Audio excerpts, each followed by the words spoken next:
This video clip is for Director General of the World Health Organization, Mr. Tedros Adhanom. Mr. Adhanom, you had a press conference, a very brief press conference, like 20 minutes alone, a few days ago.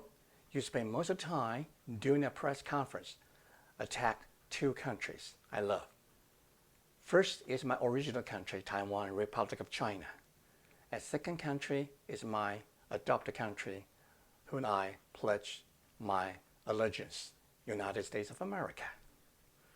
Taiwan, Republic of China is a law-abiding citizen of the international community and never assault you with the derogatory racial term that you quote from your press conference, any shape or form.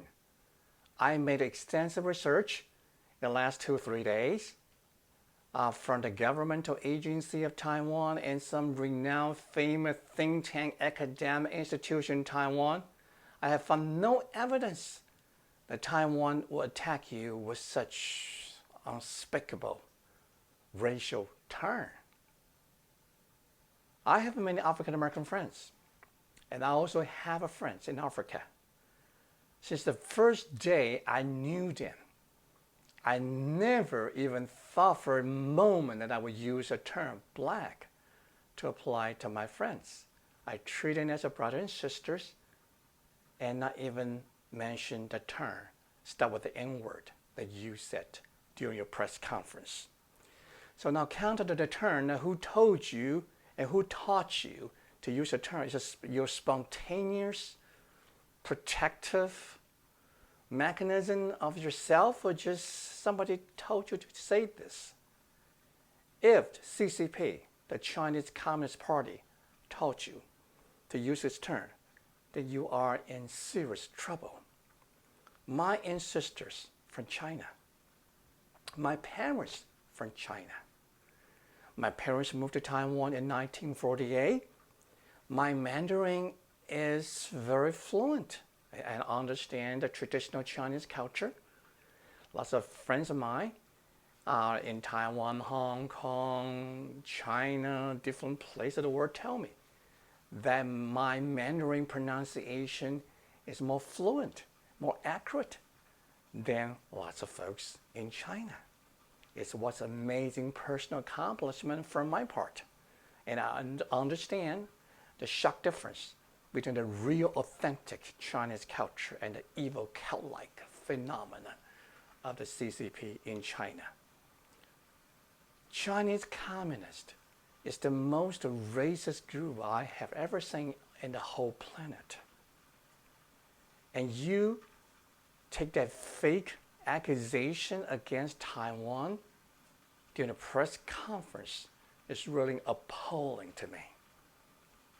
If your good friend CCP taught you to use this derogatory racial term, and you should resist your relationship with the CCP, because now you probably should know what your true status in their true mindset, probably to the very low end. But now I'm very worried about your life. Your life could be in danger.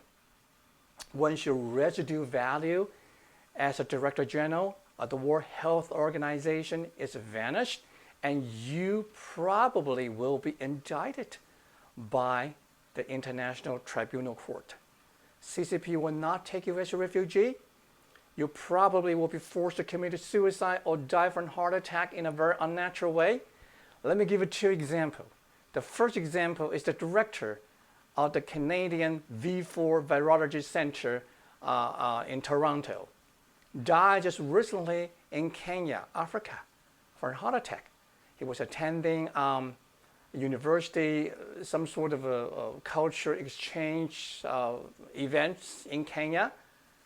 He died from a heart attack. He was healthy.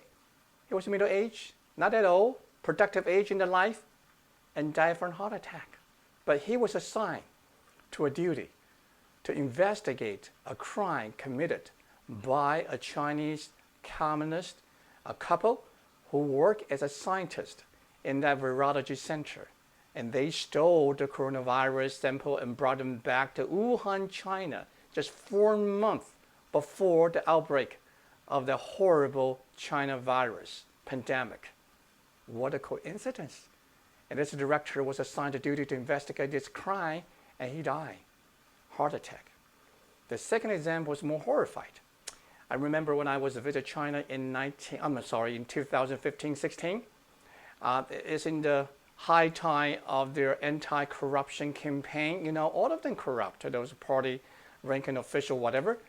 But just some folks, unfortunately, tragically, stood on the other side of the opposite side of the existing regime. So they were charged with corruption, and there were several naval generals, and they were charged. They were arrested. I think they would jump out of the high-rise building, not just one or two, but 4 or 6. I don't remember 6 of them. Jump out of the high-rise building, and the authority claim that they committed suicide. But we all know the truth behind those suicide things. So they were jokingly and labeled as a nickname called Air Force General, wearing a naval uniform and committed suicide, jumped out of the high-rise building. So that's just 2 very tragic things. Only one of the few. I raised it out to your reference. And amazingly speaking, in 2019, United States has donated $450 million to World Health Organization under your corrupt leadership as operation expenses, while China at the same time donated only $44 million, less than 10% what the United States had offered to the World Health Organization. But you probably know the true contribution that the CCP had made under the table, not to the organization level, but to the personal level, right? And but when President Trump courageously, in this last January, the United States will block all the flight from China, and you criticize him on a personal level that this action is unnecessary. And you say, well, they will block all the cultural trade exchange among different nations.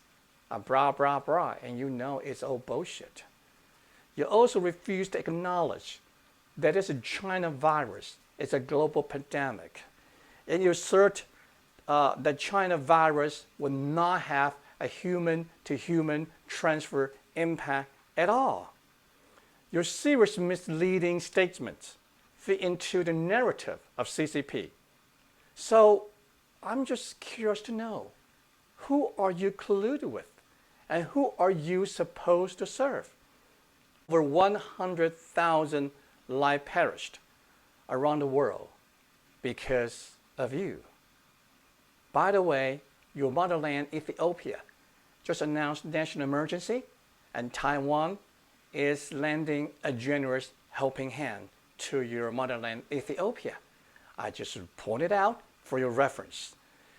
Counter to the real, I have 4 recommendations for you to consider. First, go confess your crime against humanity in the future United States Senate hearing. You don't have many good options left on the table. Any bad choice you make will only add to your crime, more serious down the road. Second, turn over your potential illegal gain to United States law enforcement and let them handle from there. I'm not saying that you are aware or did take the money from the CCP. I'm just assuming that if you were taking the money from CCP, it's better for you to turn over to the United States law enforcement and let them handle it. Because lots of people suspect you did, including me. And fourth, cooperate with the United States of America and detail to the United States law enforcement the crime ring structure of WTO and its relationship with the CCP. And the United States can launch eventually a new Health Worldwide Organization with a more effective preventive mechanism against corruption. Fourth choice is the most important one. I would suggest you to seek witness protection program from the United States with a tainted witness for your family, for yourself, safety, and your life could be spared, but it's not guaranteed. But if you don't make that choice, the evil kingdom from the other side of the Pacific Ocean might make your ending more dreadfully tragical. Once again, I believe CCP will silence you because they're so afraid that you will leak out all their crime against humanity to the international community. Brother Tedros, I think we're all sinners in the eyes of God. But some folks commit a crime. It's just more heavier than normal folks can bear it, including yours. So time to redeem yourself. And good luck.